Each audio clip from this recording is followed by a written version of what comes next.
एक बार फिर बच्चों UP21 क्लासेस में आप सभी लोगों का स्वागत है। प्रैक्टिस सेट आज हम 34 की चर्चा करने वाले हैं। पिछली जो क्लास हुई थी प्रैक्टिस सेट, वहाँ पर हमने काफ़ी अच्छा सॉल्यूशन किया होगा और बेहतरीन तरीके से आप सभी लोगों ने क्लास भी देखी होगी।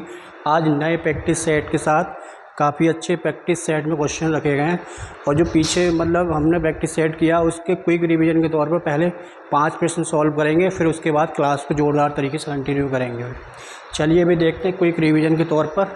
कमेंट जरूर किया करें ये क्वेश्चन जो 5 हम लेके आते हैं, कोई नए क्वेश्चन तो है नहीं जो पिछली क्लास में बताए जाते हैं, वही एक तरीके से रिवाइज के तौर पर 5 क्वेश्चन होते हैं। उनका स्कोर जरूर लिखा करें, वीडियो को देखा करें, फिर उनका जो अगला जो सेट आता है क्विक रिवीजन जो होता है वहाँ पर उन 5 में से कितने सही किए वो उसके बारे में लिखें।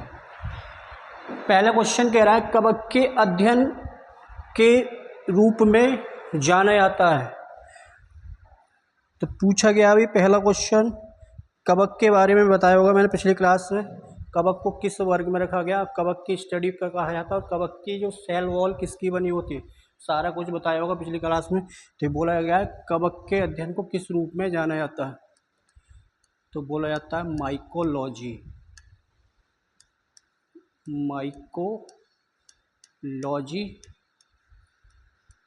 या जिससे बोलेंगे कवक विज्ञान, माइकोलॉजी या इसे कहा जाएगा कवक विज्ञान।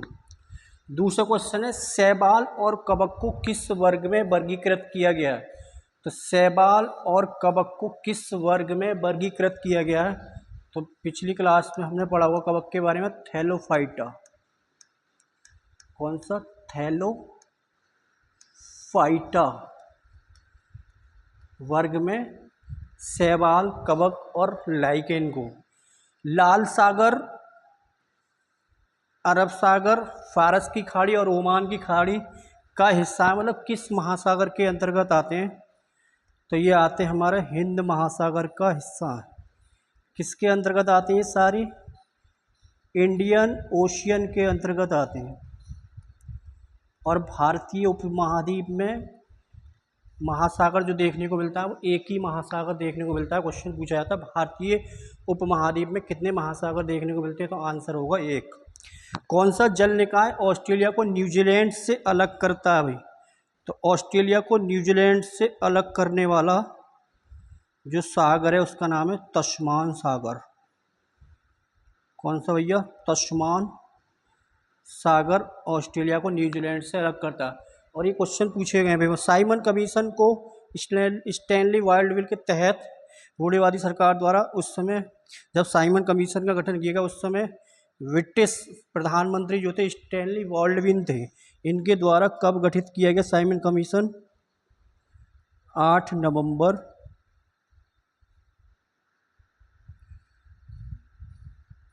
1927 को गठित किया गया।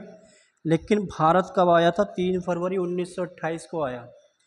तो यहाँ पर हमने 5 प्रश्न देखे पिछली क्लास के, और यहाँ पर कमेंट बॉक्स में ज़रूर टाइप करें आपने कितने क्वेश्चन ठीक किए। चलिए आगे करते हैं प्रैक्टिस सेट की शुरुआत। भारत के संविधान को बनाने वाली संविधान सभा में कितनी महिला सदस्य थी? तो नया क्वेश्चन है संविधान सभा में कितनी महिला सदस्य थी, तो यहाँ पर जो आंसर जो होगा हमारा कितनी थी भैया? संविधान सभा में 15 महिला सदस्य थी। कितनी? 15। तो इसमें आगे स्लाइड में हम 15 देखेंगे कौन कौन सी थी भाई। अब देखो इस सबसे संविधान सभा में महिला सदस्य सुचेता कृपलानी जिनका संबंध उत्तर प्रदेश से, विजय लक्ष्मी पंडित उत्तर प्रदेश, पूर्णिमा बनर्जी उत्तर प्रदेश, कमला चौधरी उत्तर प्रदेश, बेगम एजाज रसूल उत्तर प्रदेश। संविधान सभा में एकमात्र मुस्लिम महिला। देखो यहाँ पर मैं हाईलाइट कर रहा हूँ, ये वाला पॉइंट आपको ध्यान रखना है भाई। संविधान सभा में एकमात्र मुस्लिम महिला कौन थी? बेगम एजाज रसूल का संबंध उत्तर प्रदेश। सरोजिनी नायडू बिहार से थी, हंसा मेहता मुंबई, राजकुमारी अमृता कौर, देखो राजकुमारी अमृता कौर मध्य प्रदेश। और कैबिनेट में प्रथम महिला कौन थी? राजकुमारी अमृत कौर। ये क्वेश्चन बार बार पेपर में पूछा गया। स्वतंत्र भारत की प्रथम स्वास्थ्य मंत्री, तो यहाँ पर क्या करेंगे भाई, स्वास्थ्य मंत्री। स्वतंत्र भारत की प्रथम स्वास्थ्य मंत्री कौन थी? राजकुमारी अमृता कौर। तो दो क्वेश्चन यहाँ से हमें पूछे जाते हैं, कैबिनेट में प्रथम महिला और स्वतंत्र भारत की प्रथम स्वास्थ्य मंत्री कौन थी? राजकुमारी अमृता कौर। दक्षिणाणी वेलायुधन मद्रास से प्रथम दलित महिला, संविधान सभा में एकमात्र प्रथम दलित महिला दक्षिणाणी वेलायुधन। जी दुर्गाबाई मद्रास से, अम्मू स्वामीनाथन मद्रास से थी भाई, मालती चौधरी उड़ीसा, रेणुका रॉय पश्चिम बंगाल, ललिता रॉय पश्चिम बंगाल, एनी मस्करीनी त्रावणकोर। तो ये हमारी संविधान सभा में 15 महिला सदस्य थी। तो इनके बारे में हमें पूरा से ध्यान रखना, पूछ लेता पेपर निम्न में से कौन संविधान सभा में, कौन सी महिला संविधान सभा से संबंधित नहीं थी। तो ये 15 के बारे में ध्यान रखना है भाई, क्वेश्चन पेपर में पूछे जाएंगे। आगे क्वेश्चन, यह युद्ध पर शांति की प्रमुख जीत को चिन्हित करने के लिए सामरिक नृत्य का त्यौहार है, त्यौहार का नाम और इसे कहाँ मनाया जाता है? IBACO ग्रेड सेकंड में क्वेश्चन पूछा गया। दुर्गा पूजा कोलकाता, ये आंसर नहीं होगा। चंदन यात्रा उड़ीसा, विजयनाश तमिलनाडु। कौन सा फेस्टिवल होगा? कलिंग महोत्सव उड़ीसा। युद्ध पर शांति की प्रमुख जीत को चिन्हित करने के लिए बनाया जाने वाला फेस्टिवल कौन सा है? कलिंग फेस्टिवल।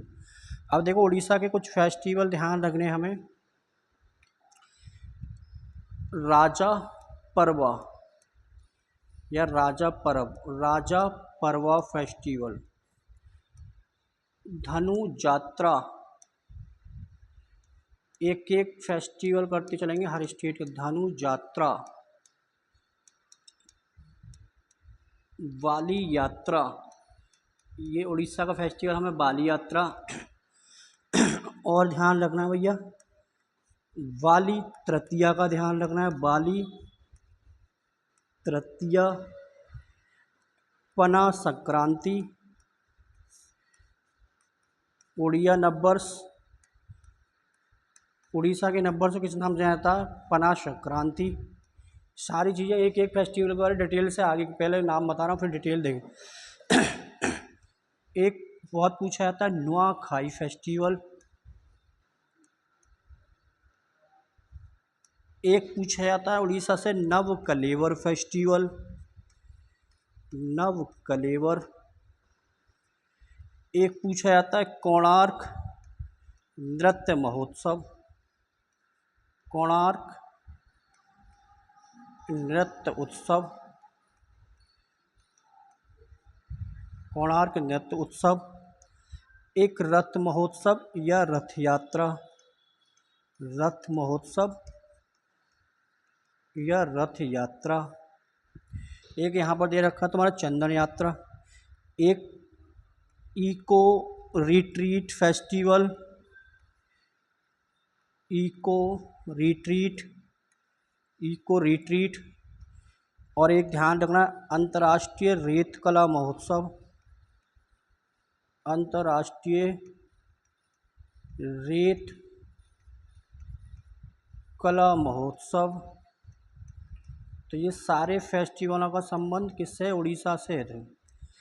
इनको क्लास में बीच में मैं रिवाइज भी कराते चलूँगा, मतलब इनके बारे में विशेषताएं लेकर। राजा परवा, धनु यात्रा, बाली यात्रा, वाली तृतीया, पना संक्रांति जो कि उड़िया नववर्ष है, नुआखाई, नव कलेवर, कोणार्क नृत्य उत्सव, रथ महोत्सव, इको रिट्रीट, अंतर्राष्ट्रीय रेत कला महोत्सव। तो ये कुछ फेस्टिवल जो थे जिनका संबंध किससे? उड़ीसा से। तो इनमें से दो तीन फेस्टिवल हम डिटेल के साथ देख लेते हैं भाई अगली स्लाइड पर। भाई देखो, पहला राजा परवा, उड़ीसा की प्रमुख फेस्टिवल। ज़्यादा नहीं करेंगे, दो तीन की विशेषताएं हर सेट में लेते चलेंगे भाई। राजा परवा फेस्टिवल ये जून माह में मनाया जाता है। SSC MTS में पूछा गया किस महीने में? जून माह में। और कितने दिनों तक होगा? 3 दिनों तक होगा। मुख्य विशेषता क्या है? मानसून के प्रारंभ एवं पृथ्वी के नारित्व का उत्सव है। मानसून के प्रारंभ और पृथ्वी के नारित्व का उत्सव कौन सा भैया? राजा पर्व। अब देखो इसके 3 दिन तीनों दिनों को अलग अलग नाम से जाना जाता है। पहला दिन इससे कहलाता है रजो, दूसरा दिन कहलाता है मिथुन संक्रांति, काफ़ी इम्पोर्टेंट है भाई,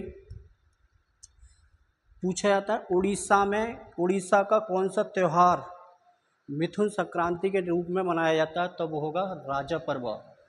कौन सा उड़ीसा में कौन सा फेस्टिवल मिथुन संक्रांति के रूप में मनाता है, राजा पर्व। तो ये वाला क्वेश्चन बहुत बार पेपर में पूछा गया, आगे तुम देखना प्रैक्टिस सेट में जरूर मिलेगा। तीसरा दिन भूदाहा या वासीरज। धनु यात्रा उत्सव उड़ीसा के वरगढ़ जिले से संबंधित है भाई। कहाँ का? उड़ीसा का वरगढ़ जिला। किस भगवान को समर्पित है, ये पूछा गया है पेपर में। भगवान कृष्ण को समर्पित है। भगवान विष्णु के 8वें अवतार भगवान कृष्ण को समर्पित MTS 2022 में क्वेश्चन पूछा गया। विश्व का सबसे बड़ा खुला रंगमंच या ओपन एयर थिएटर है, कितने दिनों तक चलता है? 11 दिनों तक। तो क्या धनु यात्रा फेस्टिवल के बारे में इतनी बातें ध्यान रखनी। कोणार्क नृत्य महोत्सव का संबंध सूर्य मंदिर कोणार्क में मनाया जाता है फेस्टिवल। सूर्य मंदिर कोणार्क उड़ीसा से संबंधित है। 5 दिनों तक इम्पोर्टेंट है, पूछा जाता है भाई। कोणार्क नृत्य महोत्सव कितने दिनों तक मनाया जाता है? 1 से 5 दिसंबर तक 5 दिनों तक मनाया जाता है। शुरुआत कब हुई है भाई? इम्पोर्टेंट है, ये भी क्वेश्चन पेपर में देखने को मिला। 1986 ईस्वी से इसकी शुरुआत की गई है। तो यहाँ पर हमने 3 उड़ीसा के प्रमुख फेस्टिवल वाला थ्योरी के साथ देखे। आगे सारे जो उड़ीसा के फेस्टिवल एक एक करके मतलब जो है हम सारे राज्यों के फेस्टिवल करते चलेंगे और नृत्य वगैरह सारे जितने भी स्टैटिक जीके के टॉपिक है उन्हें टॉपिक वाइज पूरा फिनिश करते चलेंगे। क्वेश्चन नंबर अगला, भारत का पहला आर्थिक सर्वेक्षण में प्रस्तुत किया गया 1965, 66, 72, 73, 48, 49। तो 1950-51 में पहला आर्थिक सर्वेक्षण प्रस्तुत किया गया। कब भैया? पहला पूछा गया पहला आर्थिक सर्वेक्षण। इकोनॉमिक सर्वे कौन पेश करेगा भैया? वित्त मंत्री पेश करेगा। वित्त मंत्री बजट से एक दिन पहले, बजट से एक दिन पहले पेश किया जाएगा भाई। कब? 31 जनवरी को पेश किया जाएगा। मतलब बजट से एक दिन पहले आएगा इकोनॉमिक सर्वे, उसके जस्ट अगले दिन आएगा हमारा केंद्र सरकार का बजट, बजट से एक दिन पहले। लेकिन 1964 तक इकोनॉमिक सर्वे और बजट एक साथ प्रस्तुत किया जाता था। 1964 से 1964 के बाद इसे क्या कर दिया गया? बजट और इकोनॉमिक सर्वे को अलग कर दिया, पहले एक ही साथ आता था भाई। तो यहाँ पर क्वेश्चन नंबर 50-51। तो पीछे प्रैक्टिस सेट में हमने बजट के बारे में सारा कुछ पढ़ रखा होगा भाई। नया क्वेश्चन मतलब इकोनॉमिक सर्वे को लेकर है। आर्थिक सर्वेक्षण 2021-22 के अनुसार वर्ष के दौरान क्षेत्र ने भारत के सकल घरेलू GDP में सबसे अधिक योगदान दिया है। ग्रॉस डोमेस्टिक प्रोडक्ट, सकल घरेलू उत्पाद, RRB NTPC 2022। अब ये इकोनॉमिक सर्वे 2021-22 का है। इस पुराना क्वेश्चन क्यों रखा गया है? क्योंकि रेलवे जो काफ़ी पुराना, रेलवे के एग्जाम में काफ़ी पुराने हमें करंट अफेयर्स क्वेश्चन देखने को मिलते हैं, इसीलिए पुराना क्वेश्चन डाला गया। तो सकल घरेलू GDP में सबसे अहम योगदान अर्थव्यवस्था की किस गतिविधि का है? तो चिकित्सा नहीं, शिक्षा का नहीं, बल्कि सेवा। तो भारत की GDP में सबसे ज़्यादा योगदान वो किसका? सेवा क्षेत्र का है। मतलब सेवा क्षेत्र, भारत में सबसे अधिक रोजगार देने वाला क्षेत्र कौन सा भैया? वो होगा प्राथमिक क्षेत्र अर्थात कृषि क्षेत्र। आगे आएंगे क्वेश्चन नंबर अगला। नीरज सी चौधरी की आत्मकथा का नाम है। RRB NTPC CBT 2 और SSC ने भी पूछा है क्वेश्चन। अब देखो यहाँ पर एन ऑटोबायोग्राफी ऑफ ए योग, परमहंस योगानंद की है भैया। परमहंस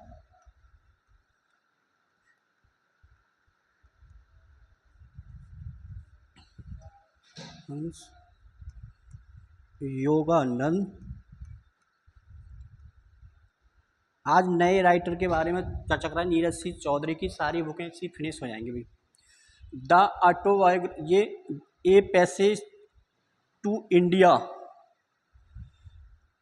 ए पैसेज टू इंडिया, यहाँ पर दे रखी है ए पैसेज टू इंडिया, ये है भैया, ये भी पूछी जाएगी पेपर में। An extraordinary life, Manohar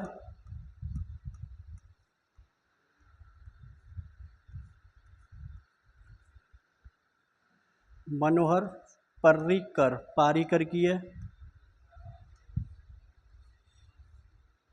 A passage to India and matters of discretion, Inder Kumar Gujral.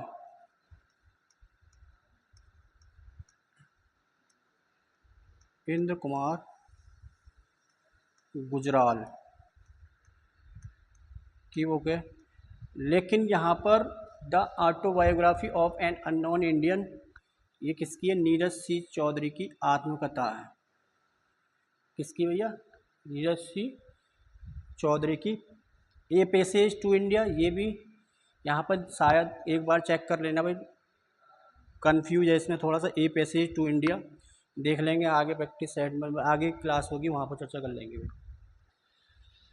Swami Dayanand Saraswati ने डेडेस की स्थापना की। है एक ऐसा संगठन है जिसने हिंदू धर्म में सुधार का प्रयास किया। हिंदू धर्म में सुधार का प्रयास करने वाला संगठन जिसका स्थापना स्वामी दयानंद सरस्वती के द्वारा की। आदि धर्म समाज, तो बच्चे को पता होगा आर्य समाज। 1875 कहाँ पर हुई? मुंबई। इनका नारा पता होगा हर बच्चे को भैया,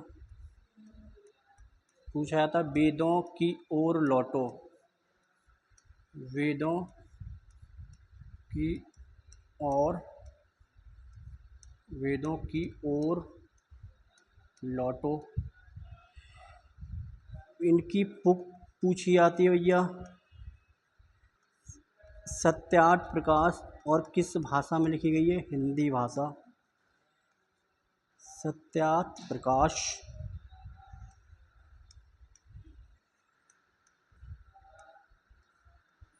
प्रकाश कौन सी भाषा में?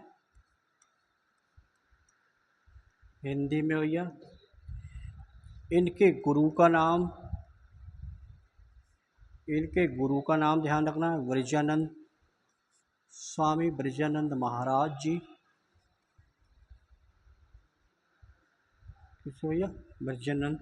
1875 को आर्य समाज की स्थापना कहाँ पर हुई थी? मुंबई में की गई थी, शहर में हुई। इनके ये 2-3 पॉइंट इनसे रिलेटिव और ध्यान रखना आएंगे भैया। अगले क्वेश्चन, अगला, निम्नलिखित में से कौन जीएसटी परिषद के पदेन सचिव के रूप में कार्य करता है? पदेन सचिव, ना कि यहाँ पर अध्यक्ष के। तो केंद्रीय वित्त सचिव, केंद्रीय गृह सचिव, केंद्रीय राजस्व सचिव, केंद्रीय वाणिज्य सचिव। तो पदेन सचिव के रूप में जीएसटी परिषद के जो कार्य करता है वो करते हैं हमारे केंद्रीय राजस्व सचिव। पीछे जीएसटी के बारे में हमने क्वेश्चन किया होगा, वहाँ पर ये सॉल्व किया होगा। तो इसका जो आंसर है भैया करेंगे हम सी करेंगे। कौन सा भैया? सी आंसर कर लेंगे भाई। आगे क्वेश्चन, कैबिनेट मिशन योजना के सदस्य कौन थे? आरआरबी, एनटीपीसी, सीबीटी में पूछा गया। कैबिनेट मिशन योजना के बारे में हम डिस्कस कर चुके हैं पीछे सेटों में। यहाँ पर सदस्य के बारे में पूछा गया, और ये 3 सदस्य थे। इनमें एक अध्यक्ष था और अन्य सदस्य थे। लॉर्ड पैथिक लॉरेंस थे भैया, sir Stafford Cripps, A B. Alexander. यहाँ पर तीनों मिल रहे हैं भाई, तो यही वाला आंसर होगा। यहाँ पर ये होंगे ए.बी. लेकिन लॉर्ड बेवेल का संबंध नहीं था। यहाँ पर लॉर्ड माउंटबेटन का संबंध नहीं था। यहाँ पर लॉर्ड रिपिन का संबंध नहीं था। तो इसका जो आंसर होगा भैया पहला आंसर होगा। तो कैबिनेट मिशन के बारे में ज़्यादातर जो क्वेश्चन हम सारे कवर कर चुके हैं। आएंगे भाई अगले क्वेश्चन पर। भारत का कौन सा स्थान 3 सागरों का संगम कहलाता है? RRC, group D, Dohta, Kanyakumari, Kochi या चेन्नई। आगे स्लाइड दे रखी है, वहाँ पर हमें आंसर भी दिख रहा होगा। भारत का कौन सा स्थान कौन सा होगा? कन्याकुमारी होगा। 3 सागर कहाँ पर मिल रहे हैं? यहाँ पर कन्याकुमारी में मिल रहे हैं हमें। अब देखो यहाँ पर पश्चिम में अरब सागर, पूर्व में बंगाल की खाड़ी, दक्षिण में हिंद महासागर। ये तीनों आपस में कहाँ मिल रहे हैं? कन्याकुमारी मिल रहा है। और भारत की मुख्य भूमि का दक्षिणतम बिंदु है और जो 8 डिग्री 4 अक्षांश पर है। और भूमध्य पूछा जाता है कन्याकुमारी की अवस्थिति या स्थिति है, तो भाई क्या है? भूमध्य रेखा के उत्तर में देखने को मिलेगा, जो कि भारत की मुख्य भूमि का दक्षिणी बिंदु है। तो ये मैप जो हमने बनाया प्रायद्वीपीय भारत या दक्षिणी भारत का मैप ये है। तो यहाँ पर कन्याकुमारी ध्यान रखना, भारत की मुख्य भूमि का दक्षिणतम बिंदु। और इसका कौन से अक्षांश पर है भाई? 8 डिग्री 4 मिनट एंड नॉर्थ, मतलब उत्तरी अक्षांश पर हमें देखने को मिलेगा। तो यहाँ से 2-3 क्वेश्चन ध्यान रखने। कन्याकुमारी को मैंने नाम बताया इसे कैप कैमोरिन के नाम से भी, कैप कैमोरिन के नाम से भी जाना जाता है। कहाँ पर देखने को मिलेगा? ये स्थान हमें तमिलनाडु में देखने को मिलेगा भाई। क्वेश्चन नंबर लास्ट की तरफ आते हुए, भूमि का वह भाग जो 3 तरफ जल से घिरा होता है, मतलब 3 तरफ जल से घिरा होता है और एक तरफ मुख्य भूमि से जुड़ा होता है, जिसे कहा जाता है जलडमरू मध्य। नहीं, द्वीप, चारों ओर जल से घिरा हुआ भाग द्वीप नहीं होगा। तो यहाँ पर 3 ओर जल से घिरा हुआ भाग प्रायद्वीप कहलाता है। तो कुछ शब्दावली जो है, 2-3 शब्दावली अगली स्लाइड पर दे रखी है। देखो भाई, एक क्वेश्चन पूछा जाता है हमारे यहाँ जल डमरू मध्य। जल डमरू मध्य किसे कहते हैं? 2 बड़े जल निकायों को जोड़ने वाला पानी का एक संकीर्ण, मतलब पतला मार्ग। मतलब 2 बड़े जल निकाय, अर्थात कोई बड़े जल निकाय मतलब महासागर वगैरह को जोड़ने वाला पानी का एक संग्रह, जो संकीर्ण मार्ग होगा, वो कहलाएगा जल डमरू मध्य। जल डमरू मध्य जो बड़े जल निकायों को जोड़ेगा पानी का एक संकीर्ण मार्ग। एक होता है स्थल डमरू मध्य, 2 जल स्रोतों को अलग करने वाला भूमि का एक मार्ग, भूमि का एक संकीर्ण मार्ग या पतला मार्ग। मतलब कोई 2 जल स्रोत हैं, उनके बीच में भूमि का पतला, जैसे मतलब कोई जल स्रोत है, एक जल स्रोत ये है, एक जल स्रोत है, इसमें एक भूमि का ये पतला संकीर्ण मार्ग है जो किसे अलग कर रहा है? जल स्रोतों को ए और बी को अलग कर रहा है। तो ये वाला कहलाएगा, बीच वाला भाग, ये भूमि वाला, ये कहलाएगा स्थल डमरू मध्य। फिर पूछा जाता है द्वीप समूह, द्वीपों का एक समूह। द्वीप केवल चारों ओर जल से घिरा हुआ भाग द्वीप, लेकिन द्वीपों का एक समूह जो काफ़ी सामीप्यता, मतलब जो काफ़ी समीप स्थित हैं, द्वीपों का एक समूह जो काफ़ी समीप स्थित है, वो कहलाएगा द्वीप समूह। और आरआरबी एनटीपीसी में ये क्वेश्चन पूछेंगे। ये तीनों क्वेश्चन, मतलब जो तीनों शब्दावली पेपर में बार बार पूछी जाती है, तो इनका भी हमें ध्यान रखना। तो आज के लिए इतना ही। कल की क्लास में, मतलब नेक्स्ट 35 नंबर प्रैक्टिस सेट के साथ ज़रूर मिलेंगे। क्लास कैसी लगी एक बार ज़रूर कमेंट, लाइक एंड शेयर करें। तब तक के लिए चलते हैं भाई, फिर मिलेंगे अगली क्लास में। तब तक के लिए टाटा बाय बाय।